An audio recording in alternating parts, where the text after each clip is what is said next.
After the end of World War II, the world was split into two, East and West. This marked the beginning of the era called the Cold War.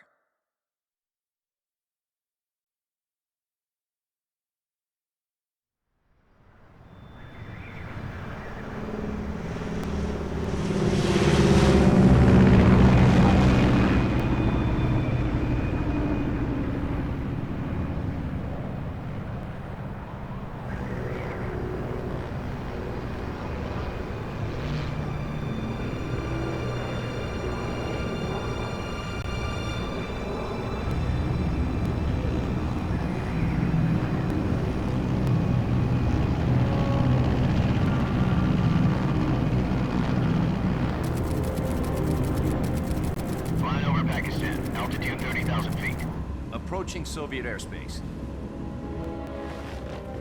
20 minutes to drop off. Commencing internal depressurization. Equipment check. Arm main parachute. All right. You ready to go? Drop zone still showing a high pressure mass. Cav okay. Good. We've got high visibility.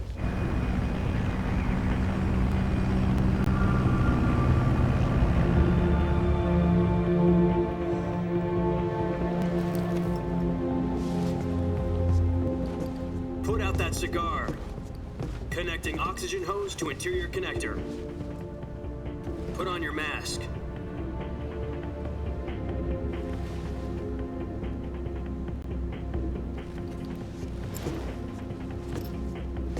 Does this panty waste know what he's doing?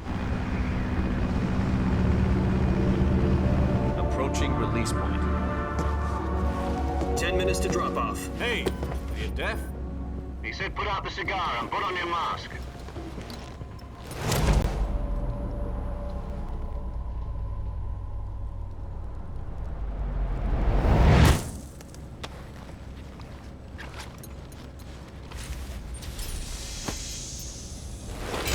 Depressurization complete. Checking oxygen supply. 6 minutes to drop off. Opening rear hatch.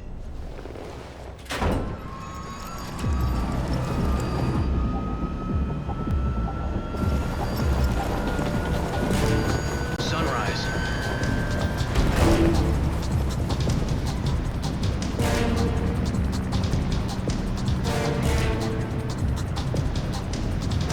External temperature minus 46 degrees Celsius. 2 minutes to drop off. Stand up. You'll be falling at 130 miles per hour. Try not to get frostbite from the wind chill. 1 minute to drop off. Move to the rear. Activate the air bottle. This is one for the history books. The world's first halo jump. 10 seconds to drop off. Stand by. Status okay. All green. Prepare for drop-off. Countdown. 5, 4, 3, 2, 1. Spread your wings And fly. God be with you.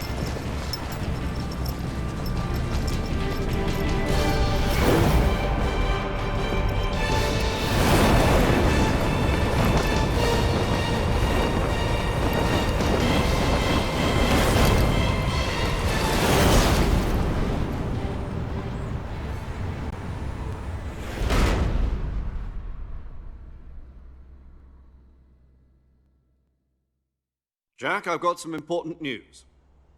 The head of the CIA has finally given us the green light for the Virtuous mission. Virtual mission? No, the Virtuous mission. The future of our Fox unit depends on it. If it succeeds, we'll be officially organized into a unit. Virtuous mission? Sounds like some kind of initiation ritual. You know, don't get cocky. This isn't a training op. Right. So what exactly is this wonderful mission? Well, about 2 years ago, a certain Soviet scientist requested asylum in the West through one of our moles. His name is Nikolai Stepanovich Sokolov. He's head of the OKB-754 Design Bureau, one of the Soviets' top-secret weapon research facilities, and the East's foremost expert on weapons development. Sokolov? Isn't he that famous rocket scientist? The very same. On April the 12th, 1961, the Soviets achieved the first manned spaceflight in history. The Earth was blue, but there was no God. Well spoken. The rocket that carried Yuri Gagarin to orbit was the A-1, known as the Vostok rocket. Sokolov is said to be the man most responsible for the multi-engine cluster used in that rocket. After Gagarin's flight, Sokolov left rocket development to become the head of the newly established Design Bureau. From a lowly technician to head of a design bureau, that's quite a success story, so why'd he want to defect? It seems he'd become afraid of his own creations. Afraid? Call it a crisis of conscience. And for that, he left his country and his family behind and went over the fence? Not exactly. One of his conditions was that his family was also to be taken safely to the west. We used a mole to get the family out first and succeeded in sneaking Sokolov over the Berlin Wall shortly afterwards. I was the one who conducted the operation. The security on the eastern side was still full of holes back then. Then what? We got Sokolov over in one piece, but the whole ordeal had left him exhausted, and we checked him into a hospital in West Berlin. It took him 2 weeks and more than 600 miles to get from the research facility in the Soviet Union to Berlin. He was in no condition to say anything coherent. And it was only a week later that we had something much bigger on our hands. The Cuban Missile Crisis. October the 16th, 1962, President Kennedy received word that the Soviets were in the process of deploying intermediate-range ballistic missiles in Cuba. The president demanded that the Soviets dismantle and remove the missiles. At the same time, he announced a naval blockade to prevent further missile shipments from reaching Cuba. But the Soviets didn't back down, instead placing their armed forces on secondary alert. Soviet transport ships carrying missiles continued on course towards Cuba. US and Soviet forces went on alert for an all-out nuclear war. Frantic negotiations were conducted through the UN's Emergency Security Council and unofficial channels to end the hair-trigger standoff. Finally, on October the 28th, the Soviet Union agreed to remove its missiles from Cuba, and so the world avoided a nuclear holocaust. But in order to get the Soviets to pull their missiles out, we had to make a deal. You mean the one where the US agreed to remove its IRBMs from Turkey? No. The Jupiter IRBMs deployed in Turkey were obsolete, and we were going to get rid of them anyway. They had no strategic value whatsoever to either the US or the Russians. The Turkey deal was a ruse, a cover story that was fed to the other intelligence agencies around the world. So what did the Russians really want? Sokolov.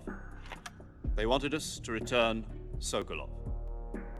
You mean the Soviets pulled out of Cuba just to get their hands on Sokolov? That's right. What the hell was he working on?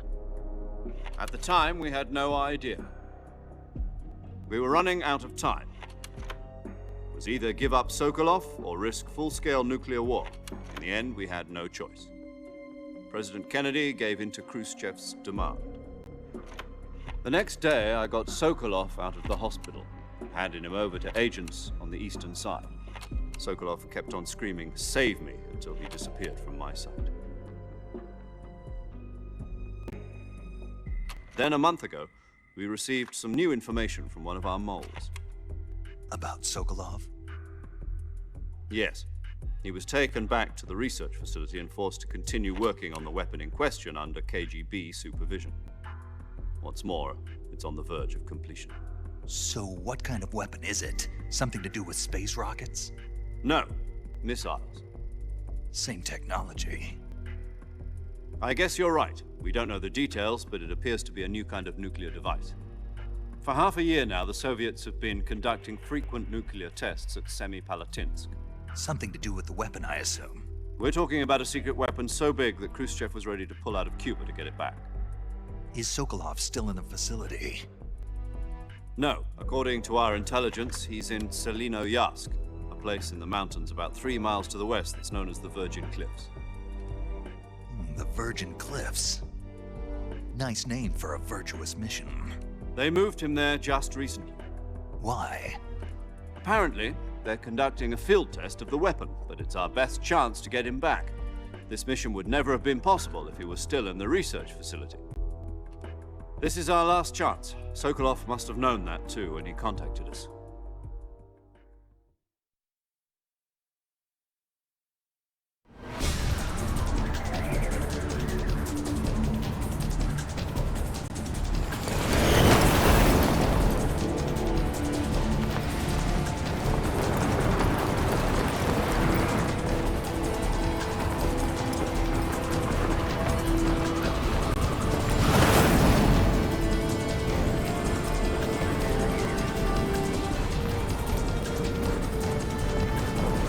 Listen up, Jack.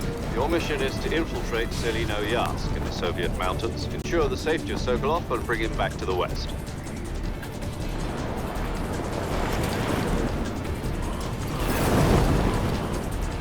If we don't get Sokolov back before that weapon is complete, we'll be facing a major crisis. The clock is ticking.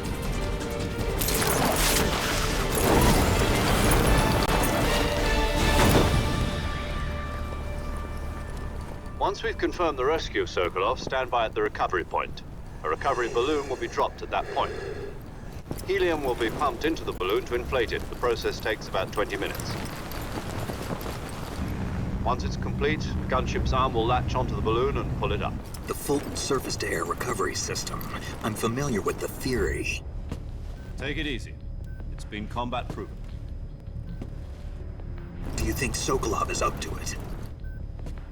The shock will be less than during a parachute jump, and the arm can handle up to 500 pounds. So you're planning on going over the border in a single combat Talon? She's equipped with two 6-barrel 20mm Vulcan cannons, as well as two 40mm machine guns. Sounds like she could hold her own against a battalion of tanks. Even with the fuel in the reserve tank, we're facing a 4-hour time limit. If all goes well, it shouldn't take more than a few hours. Home in time for dinner. But if anything goes wrong, you'll be eating dinner, breakfast, and all the rest of your meals in the jungle.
Do you copy? You're already in enemy territory, and somebody might be listening in. From here on out, we'll be using code names to refer to each other. Your code name for this mission will be Naked Snake. I'll be referring to you as Snake from now on. You're not to mention your real name. Snake? What, you don't like snakes? What do you mean? Well, you've eaten one before, haven't you? In survival training. I'm glad to hear that. I don't know if I'd ever order one in a restaurant, but... Be careful, you might not have a choice. What about you, Major? What should I call you? Let's see. I'll be Tom. Call me Major Tom. This will be a sneaking mission. You must not be seen by the enemy. You must leave no trace of your presence. Is that clear? This kind of infiltration is the Fox unit's speciality. In other words, weapons and equipment are procured on site. That goes for food as well. You're completely naked, just as your name implies. Great. Now I see why you asked me if I like snakes. I suppose calling me Snake was your idea of a joke, too. No, there's a good reason for that. I'll tell you later when the time is right. Gotcha. Getting back to the subject, how exactly am I supposed to feed myself? You've been issued a knife and a tranquilizer gun. Use them to hunt for food. You'll also find some medical supplies in your backpack. Yeah, about the backpack. I lost it in a tree on the way down. I see. Well, you'd better go back and get it then. You know where it is? No problem. I can see it from here. It's stuck on a branch. To climb a tree, stand in front of a tree that's covered in ivy and press the action button. I'll be monitoring your progress over the radio. We can't risk violating Soviet airspace, but I'll be in the gunship. My frequency is 140.85. I'll give you a call if I need to talk to you. If you need to talk to me, use the send function. Okay, Snake, go get your backpack.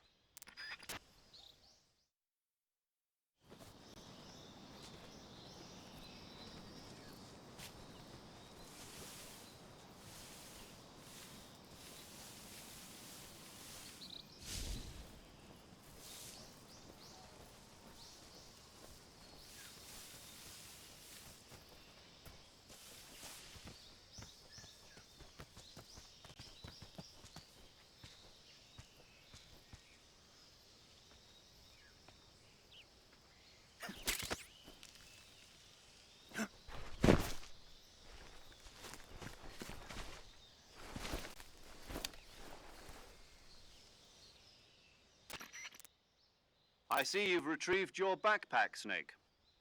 To equip a weapon, it's necessary to take it out of your backpack. In the survival viewer, choose Weapon from the backpack. Your available weapons will be displayed in a list on the screen. From that list, choose the weapon you want to equip and press the Enter button. For other equipped items, just do the same thing from Item. Got it. Use the survival viewer backpack. Yep, that's right. Survival is fundamental to this mission. After you've been out in the field for a while, your stamina will start to drop. If your stamina gets too low, it'll affect your performance. You won't be able to shoot accurately, for example, and your wounds won't heal as smoothly. Keep an eye on your stamina so you don't run out. To recover lost stamina, you can hunt for local flora and fauna. You can use either your tranquilizer gun or your knife to hunt. My only weapon is a Mark 22 Hush Puppy tranquilizer gun? That's right. It's been fitted with its own suppressor. However, the suppressor will deteriorate every time you fire. Once its durability reaches 0, the noise suppression effect will be gone. So don't get too trigger-happy with it. The suppressor's durability is shown in the icon. Any weapons and equipment beyond what you're carrying now, you'll have to find as you go. I have to find my own weapons and equipment? Whose crazy idea was this anyway? Solo covert actions are standard Fox operating procedure. You can't leave any traces of your presence. No weapons, equipment, footprints, sweat, or bodily waste. The same goes for bullets and cartridges, too. Your presence in enemy territory is already a violation of international conventions of warfare. There aren't supposed to be any American soldiers in Russia. It could spark an international incident. You can't let anyone see you. You can't let the enemy know you're there. This is a stealth mission. You're a ghost, Snake, in every sense of the word. And there'll be no rescue if you're captured. The military and US government will deny any involvement in the affair. Then I'll just have to take care of myself, huh? I'm afraid so.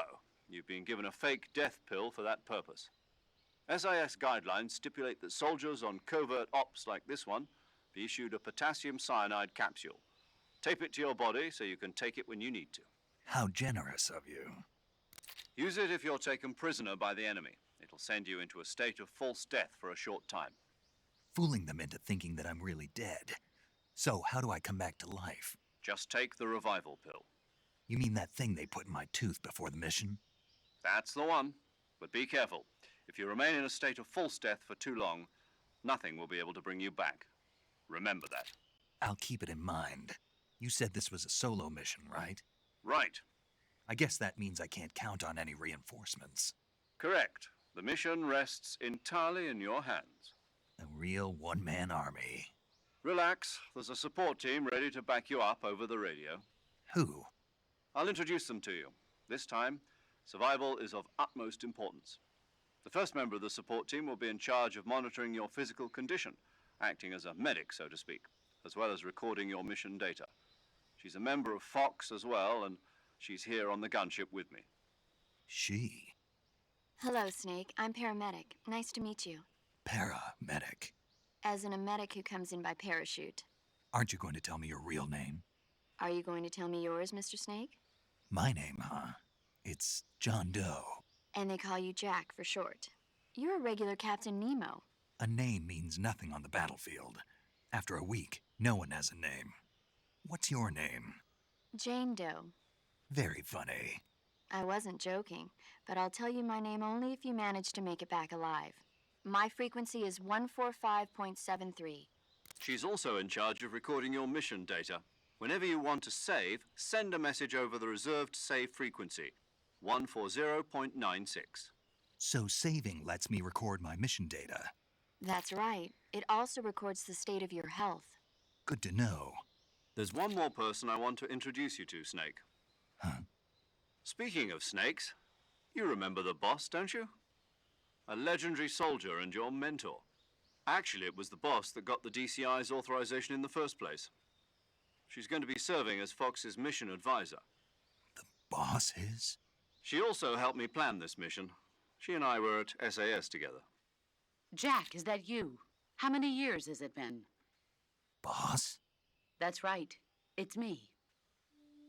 Oh. Talk to me. Let me hear your voice.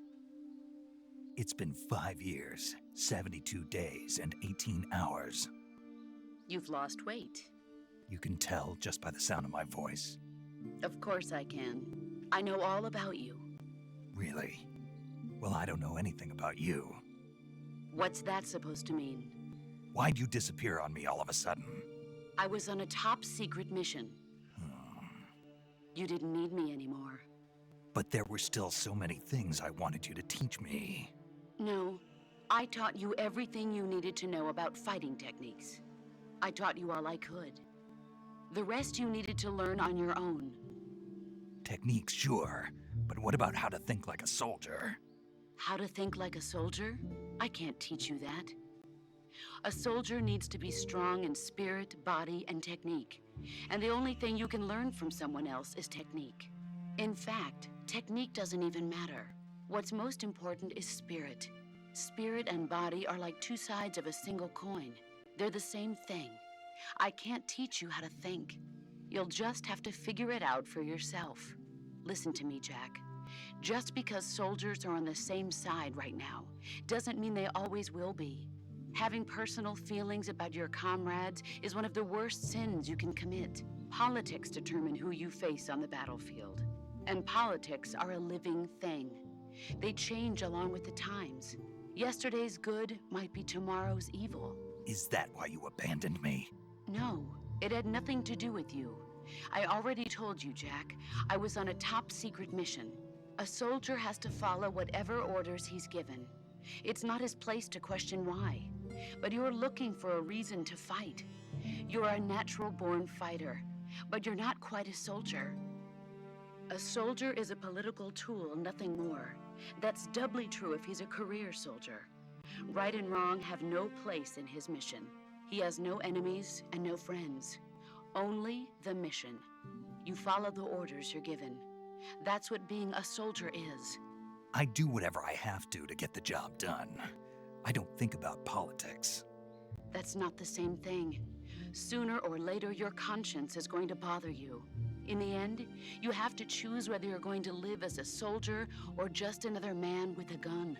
There's a saying in the Orient, loyalty to the end. Do you know what it means? Being patriotic.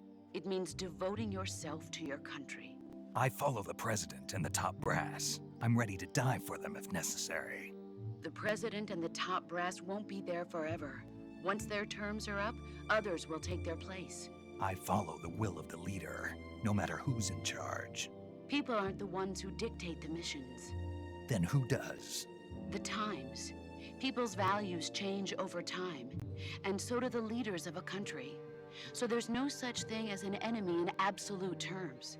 The enemies we fight are only enemies in relative terms, constantly changing with the times. As long as we have loyalty to the end, there's no point in believing in anything, even in those we love. And that's the way a soldier's supposed to think? The only thing we can believe in with absolute certainty is the mission, Jack. All right, but do me a favor. What is it? Call me Snake. Snake.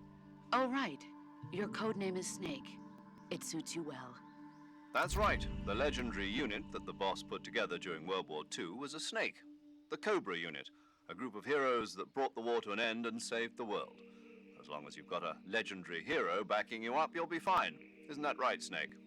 Yeah, I can't think of anyone else I'd rather have with me. Oh, and one more thing, boss. Yes? It's good to hear your voice again. Same here. After all, who knows if either of us will make it out alive? Snake, you are always best at urban warfare and infiltrating buildings.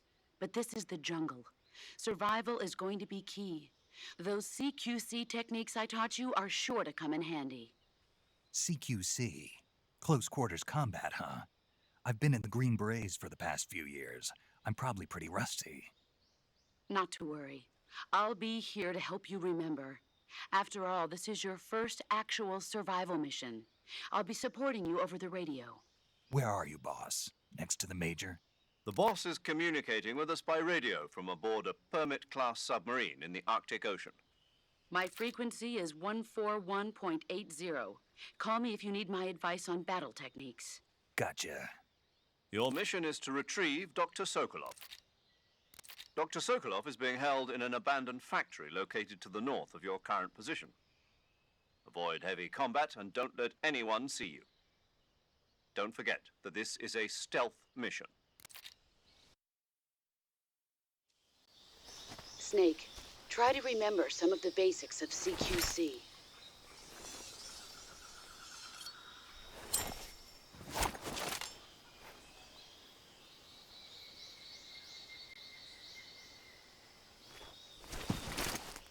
Commencing Virtuous mission now.